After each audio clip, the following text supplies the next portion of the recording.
3월 25일 화요일 이른 아침입니다. 오늘 말씀 일기 본문은 디모데후서 3장입니다. 본문을 다음 세 단락으로 나눌 수 있겠습니다. 첫째는 1절 말세, 고통하는 때. 둘째는 2절 이하 9절 말세의 죄악들. 마지막 셋째는 10절 이하 17절 말세를 살아가는 성도들에게. 사도는 제자 디모데에게 말세를 언급합니다.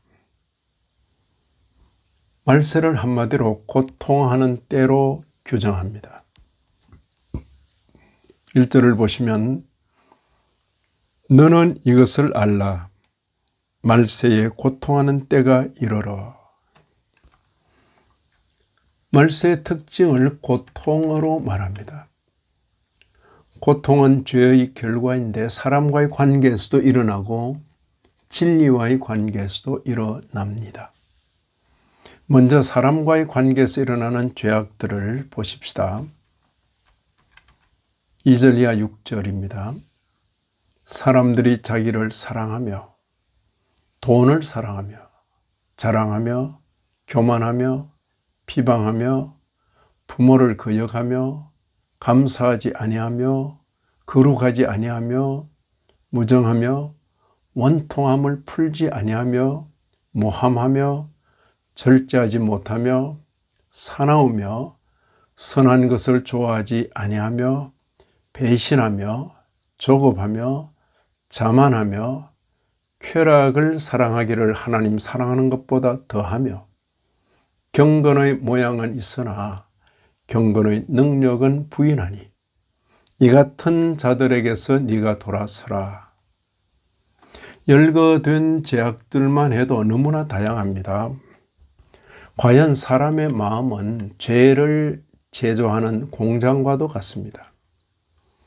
열거된 내용들 중 어느 하나라도 스스로 망할 목적으로 그렇게 하지는 않을 것입니다. 마음에 하나님을 버린 인생이 자기로서는 자기를 위한다고 머리를 쓰고 노력을 해도 결국에는 자기를 해하는 결과를 낳고 만다는 것을 보여주고 있습니다. 쾌락을 사랑하기를 하나님보다 사랑하는 것보다 더하며 라는 표현에서는 예나 지금이나 잘 먹고 잘 살게 되면 인간이 추구하는 바가 쾌락인데 그 중에서도 성적 쾌락이라는 것을 새삼 느끼게 합니다. 오늘날 젠더주의의 성혁명은 동성애를 넘어 소아성애, 근친상간, 심지어 수간, 짐승과의 관계, 수간에 이르기까지 그 담론의 범위를 넓히고 있습니다. 이런 것들과 관련하여 각 개인에게서 죄의식을 없애려고 할 뿐 아니라 사회적 합의를 거쳐 합법이 되도록 하려고 백방으로 노력하는 중입니다.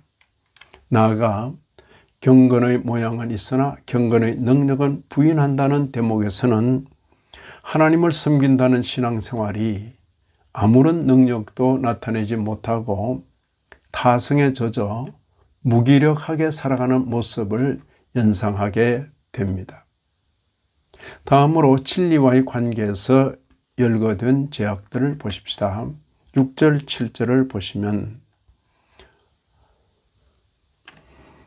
그들 중에 남의 집에 가만히 들어가 어리석은 여자를 유인하는 자들이 있으니 그 여자는 죄를 중히 지고 여러 가지 욕심에 끌린 바 되어 항상 배우나 끝내 진리의 지식에 이를 수 없느니라. 어떤 여인네들을 추정해 볼 수도 있겠으나 교회를 여성형으로 표현한 것으로 이해할 수도 있겠습니다. 어리석은 여자 했을 때 위에 열거된 죄에 미혹되면 진리의 말씀을 배워도 진리 지식이 자체화되지 못하는 경우를 생각할 수 있겠습니다. 사도는 제자 디모데에게 친근했던 만큼 더 긴밀하게 정로로 행할 것을 권합니다.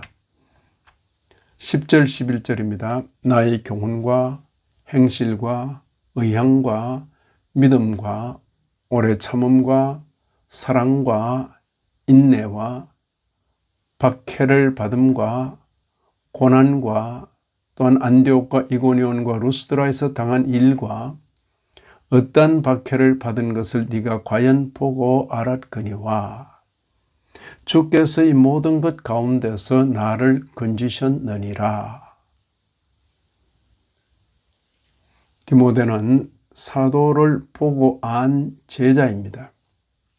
그만큼 긴밀한 제자입니다. 사도는 디모데가 자신의 긴밀한 제자인 만큼 더욱 정로로 행할 것을 독려합니다. 이 길 가다가 박해라는 현실을 만나게 될 때에 당황하지 말고 당연한 것으로 받아들이라는 듯이 말합니다. 12절 보시면 무릇 그리스도 예수 안에서 경건하게 살고자 하는 자는 박해를 받으리라. 무릇이란 말은 당연하다는 말입니다. 알지 못하여 당황하며 가는 길이 아닙니다. 알고도 묵묵히 가는 길입니다. 사도는 제자에게 시대의 분위기와 초연하게 혹은 시대를 거슬러 살도록 권합니다. 13절 14절을 보시면 악한 사람들과 속이는 자들은 더욱 악하여져서 속이기도 하고 속기도 하나니 그러나 너는 배우고 확신한 일에 거하라. 너는 내가 누구에게서 배운 것을 알며 그러나 너는 이라는 이 표현은 시대를 거스르는 정신을 잘 보여주고 있습니다. 신앙생활도 시대에 편성하는 스타일도 있고 시대를 거스르는 스타일도 있습니다. 많은 경우에 신앙이란 이름으로 비판의식 없이 시대에 편성하기 쉽습니다. 하지만 오늘 본문에서 사도는 시대를 거스르는 신앙 정신을 역설합니다. 이 같은 정신은 다음 장에서도 그대로 나타나고 있습니다.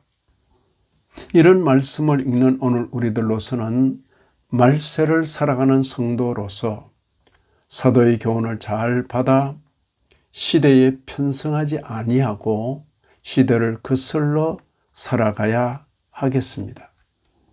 이 아침에도 말씀에 참여하신 모든 분들 위해 하나님의 크신 은혜가 더하시기를 진심으로 기원합니다.